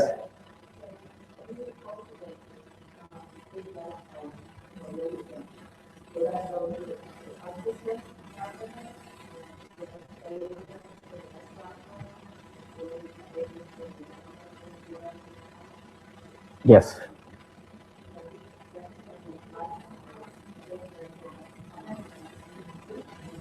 Yeah. In principle, yes. If you cultivate, you plant the seed of liberation in your consciousness. Quý vị tu thì quý vị sẽ trồng cái chủng tử của giải thoát trong cái thức của quý vị. It's always there. Will always be there, waiting for the chance to activate again.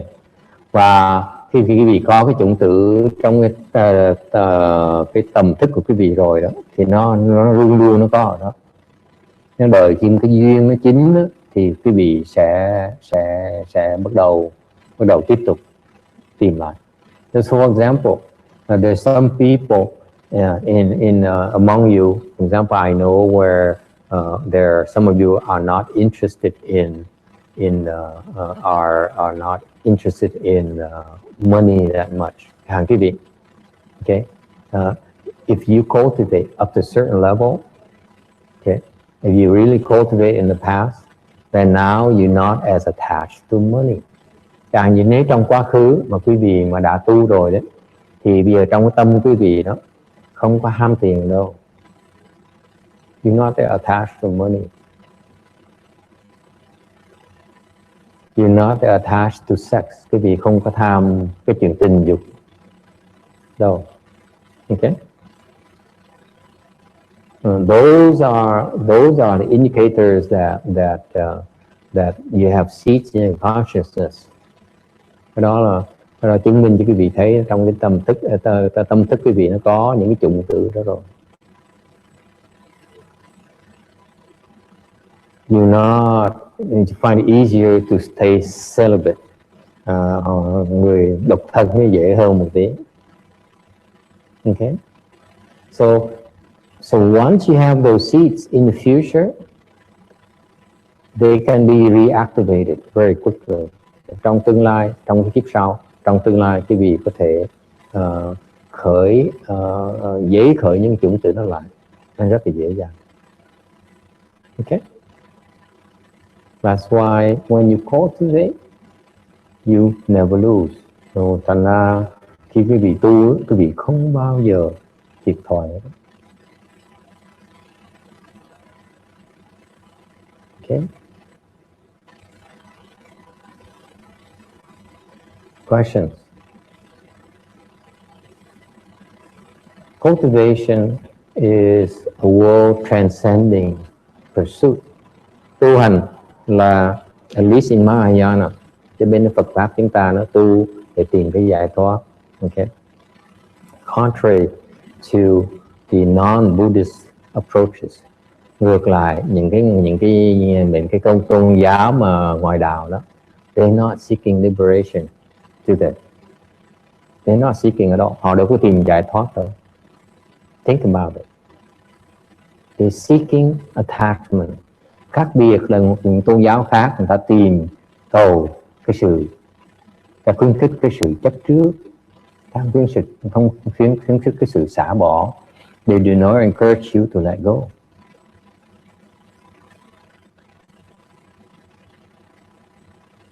Okay. Let go of your attachment to these 5 components of your ego. Cái Phật giáo đó dạy quý vị, đó khuyến khích quý vị nên xả bỏ những cái chấp trước về cái ngũ uẩn này.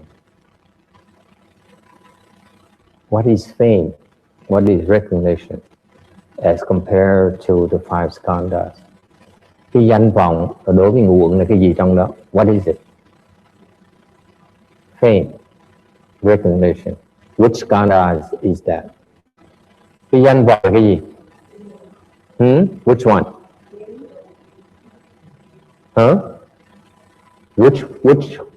What does it belong? Number 2, feeling. It feels good when you're famous. Or feels bad when you're famous. right? Okay, that's number 2. What else?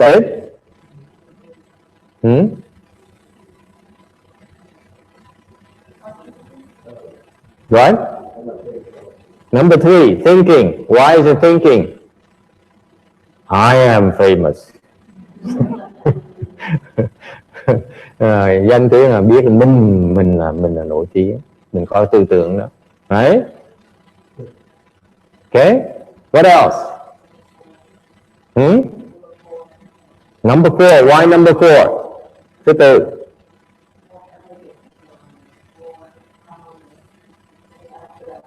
You naturally do things that famous people do. Thứ 4 là cái hành này có nghĩa là quý vị tự động làm những chuyện mà người nổi tiếng làm.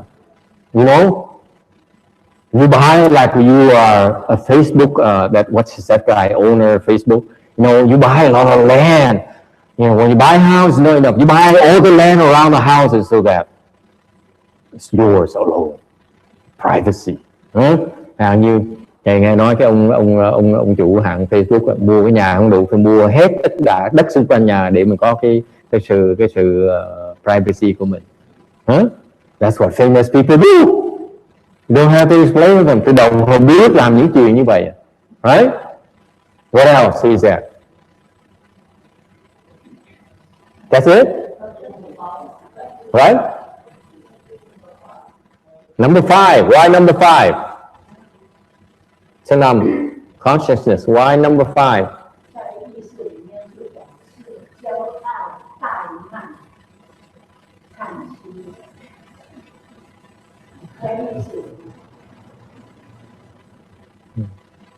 Yeah. You know you're famous. You know you're famous. Right? I am famous. I can feel it. Mình biết là mình nổi tiếng. That's it. 1. Why 1?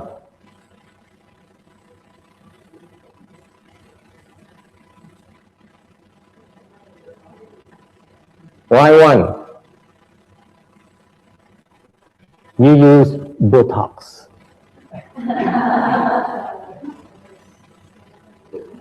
You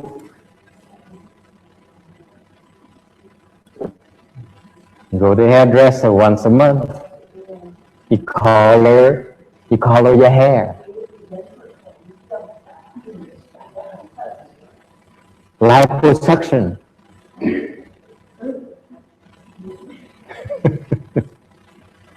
So many things to do to take care of the body.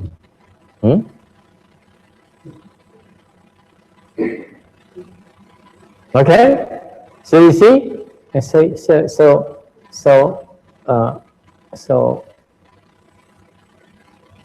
pay attention to what your spiritual teachers advise you to do. Thì quý vị phải để ý tới là cái người mà lãnh đạo tinh thần quý vị khuyến khích quý vị làm cái gì. Okay, do not be deluded do not be misled by the clothes they wear. Đừng có bị cái áo ta mặc mà lừa gạt quý vị. If a monk like wear guards like me, well, better than me, okay, advises you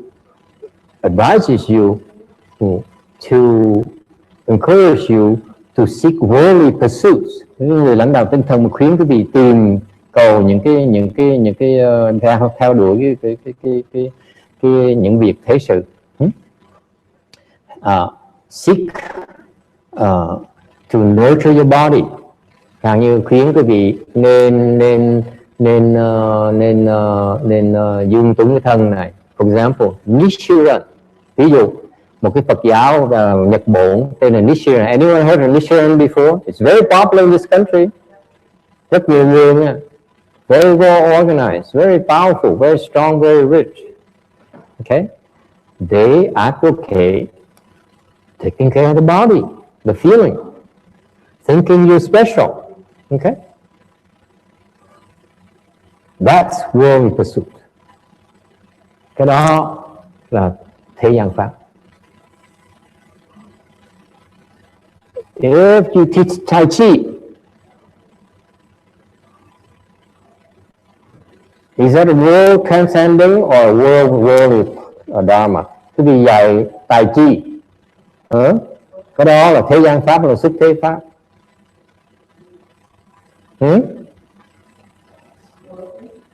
Worldly.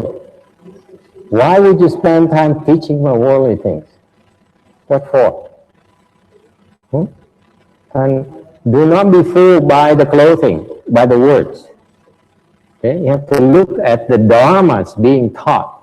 Quý vị đừng có nhìn cái hình dạng bên ngoài, cái lời nói mà khiến quý vị hiểu lầm. Okay? Phải nhìn nó là cái mục tiêu họ là cái gì.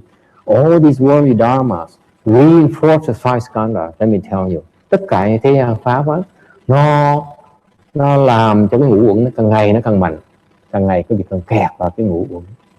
They're not about liberation at all. They're about pleasure. Họ tìm cái sung sướng. Agree, disagree? Yes.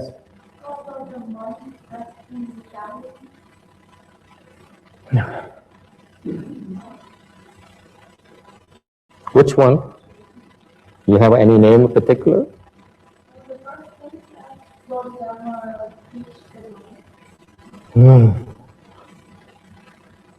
Okay. I don't know. So when Bodhidharma, I don't dare comment. Có người hỏi thắc mắc, someone asked me, what about the monks who practice martial arts, like với Bodhidharma, như Bồ Đề Đạt Ma mà tu võ thì sao, tu võ Thiếu Lâm thì sao? I wasn't there, so what I know. Hồi đó thầy đó chưa có mặt. I wasn't born yet. Or maybe I was an animal back then. Còn nhiều khi lúc kiếp trước thầy là con thú thành thầy. I don't remember. Yes, Lưu Chính.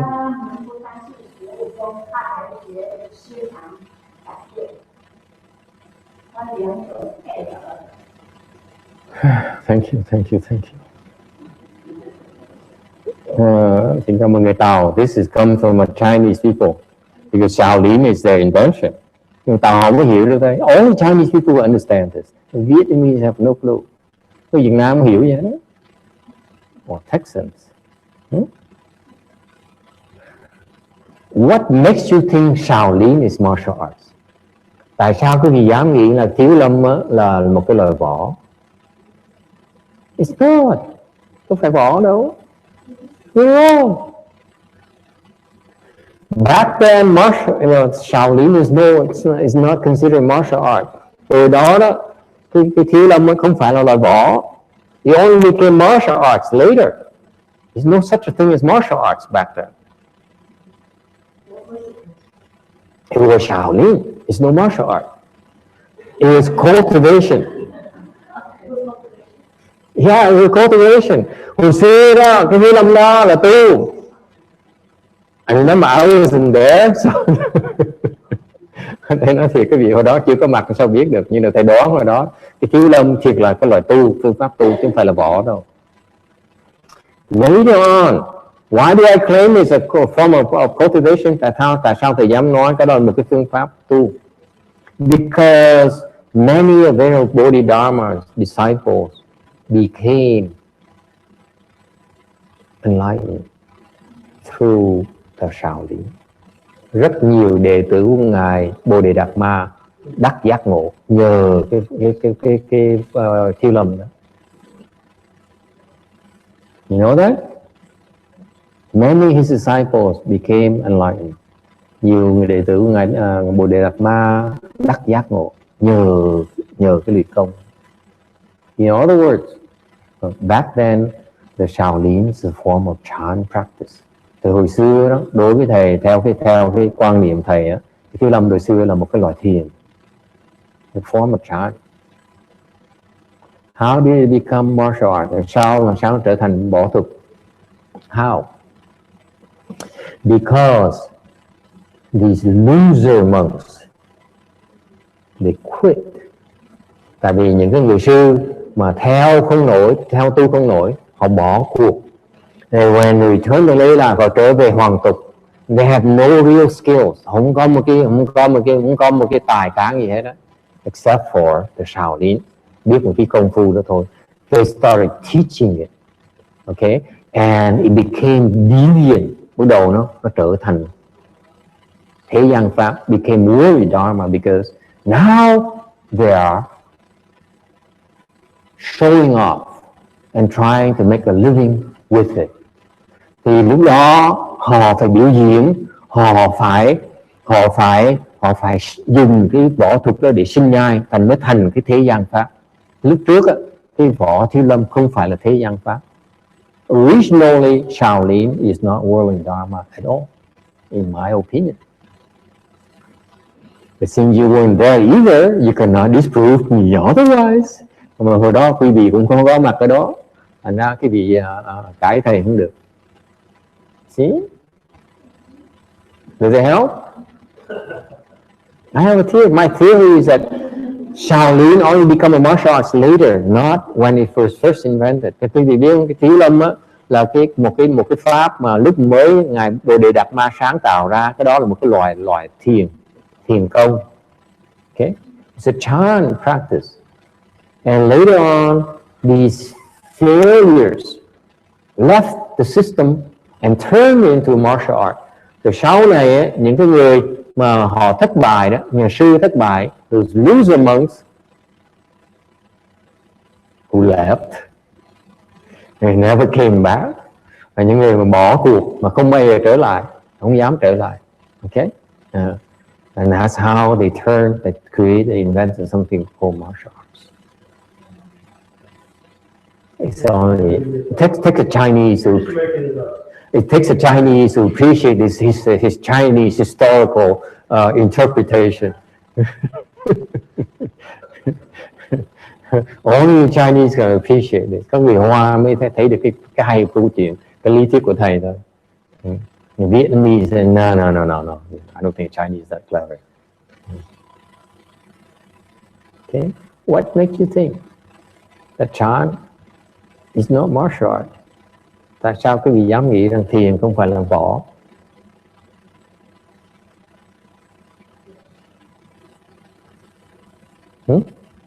Chan has many forms. Cái thiền nó có nhiều cái dạng lắm.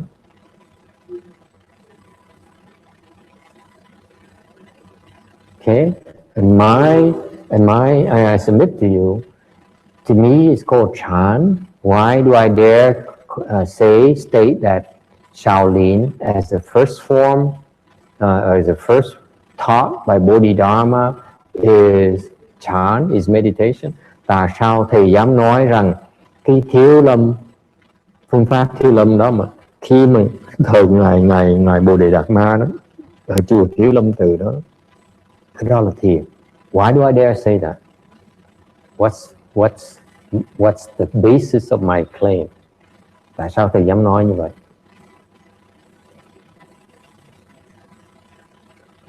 Anyone? Yes.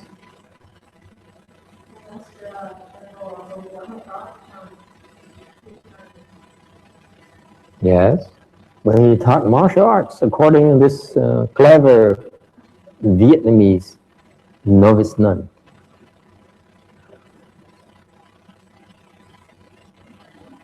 They don't understand. The Vietnamese don't understand the Chinese culture yet. Why not? Why is it Chan? Tại sao ngài Bồ Đề Ma truyền cái đó là cái thiền chứ không phải là võ? It is meditation. It's not martial art. Tại sao vậy? Anyone?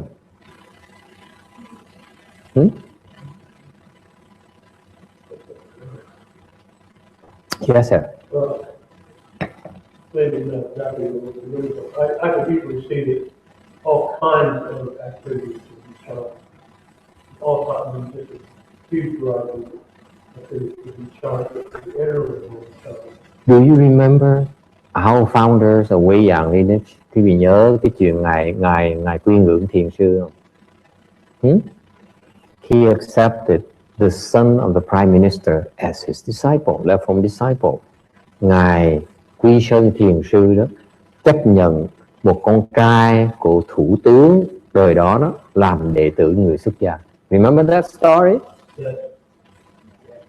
Remember that? Huh? You remember? Wow. What chant did he teach him? Because later that man, after 2 years with Wei Shen, with his that Wei Yang master Wei mountain master. After 3 years he left. He founded his own Chan temple. You know that? He's even bigger than his own master's Chan temple. Rồi cái người học trò đó sau khi ở với ông Quy Sơn thiền sư 3 năm đó thì bỏ đi lập một cái thiền viện khác, nó còn to hơn sư phụ mình nữa. Cái thiền viện nó nổi tiếng là Thiền Tông, cái thiền viện của nước Hoa.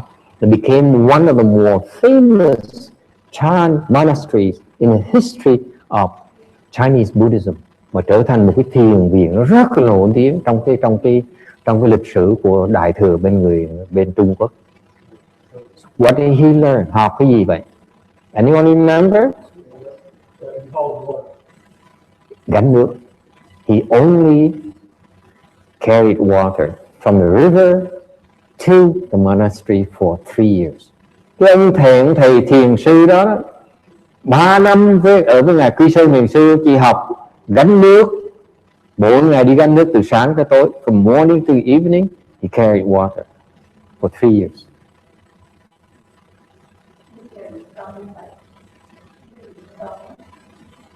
And now Qin said that's a form of practice. Okay? All you could do is recite the Buddha's name. Ông chỉ gánh nước mà niệm Phật thôi.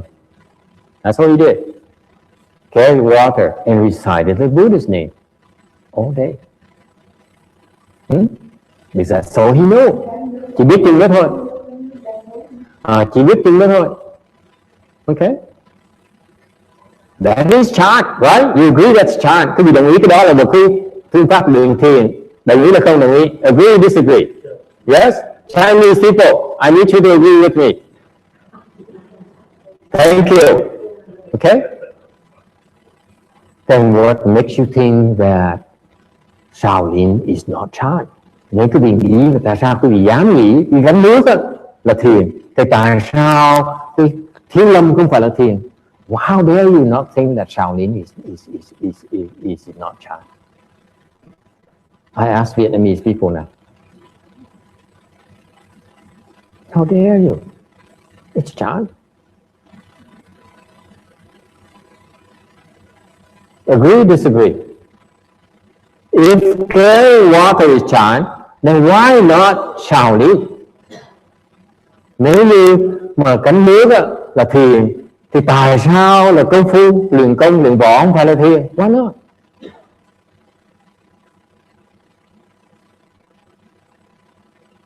It is exactly chant because cái là thiền lại vì what's the similarity between Bodhidharma and Wei Shan, Chan Master?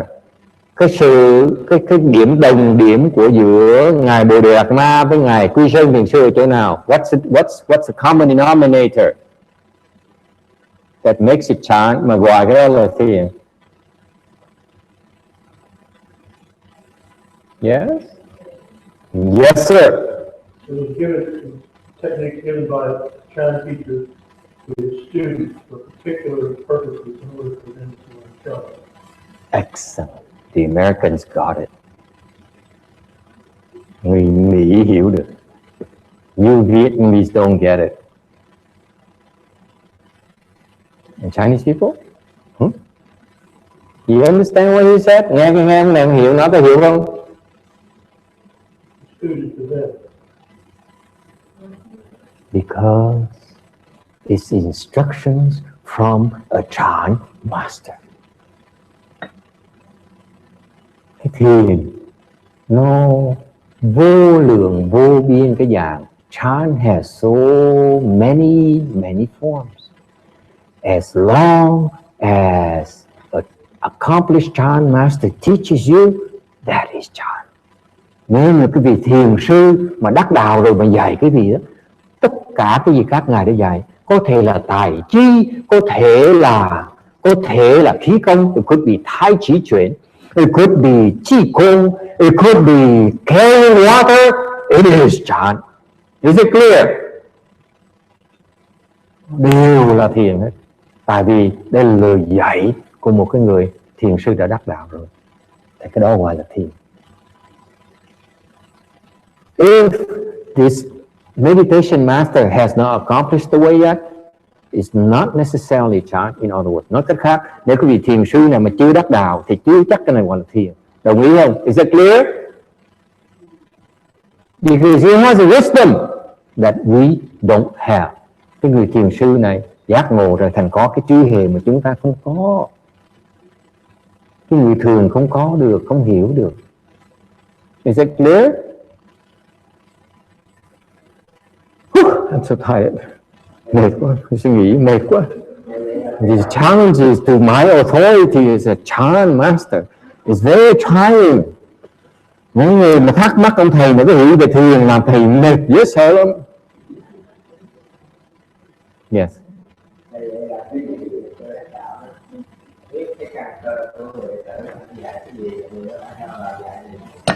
Cái đó gọi là gì? Phật giáo gọi là gì? Phương tiện. Ông thiền sư có nhiều phương tiện dễ sợ, cái biển thể tưởng tượng được. What is the technical Buddhist term for that? It's called expedience. A Chan master has so many experience, whether it's telling you to carry water, okay, telling you to go and separate the husk from the rice, hoặc là biểu quý vị đi giả gạo đi, okay? That's a Chan instruction. Cái đó là cái lời dạy thiền. To the sixth patriarch, ngài Lục Tổ được dạy như vậy, đi giả gạo thôi. You know, the sixth patriarch was told to go and pound the rice. Huh? That's Chan right there. Cái đó là thiền. Why do I keep on explaining this before I explain the sixth patriarch Sutra? I'm running out of things to explain now. Quý vị có hỏi thầy làm thằng ngày càng giảng càng nhiều, bữa nào thầy giảng cái Lục Tổ không có gì mới mà giảng hết á, chết rồi. I'm running out of things to explain. These are details about the sixth patriarch Sutra. I'm giving it for you now before I can explain.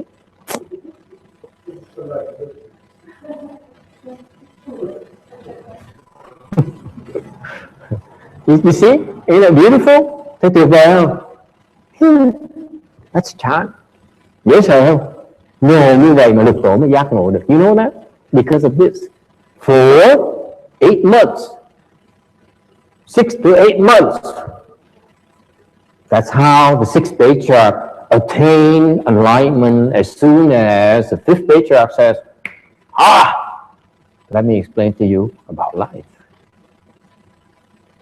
Vì bắt giả gạo như vậy 6 tháng tới 8 tháng mà lúc mà ngài Ngũ Tổ mà ngồi xuống mà khoác cái y lên đầu này Lục Tổ và bắt đầu giảng kinh, ngài giác ngộ ngay lập tức.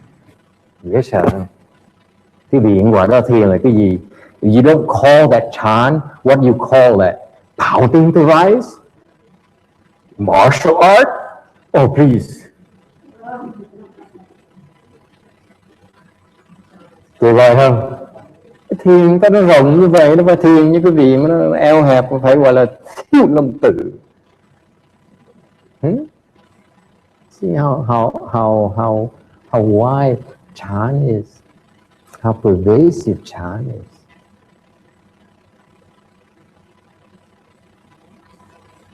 Okay?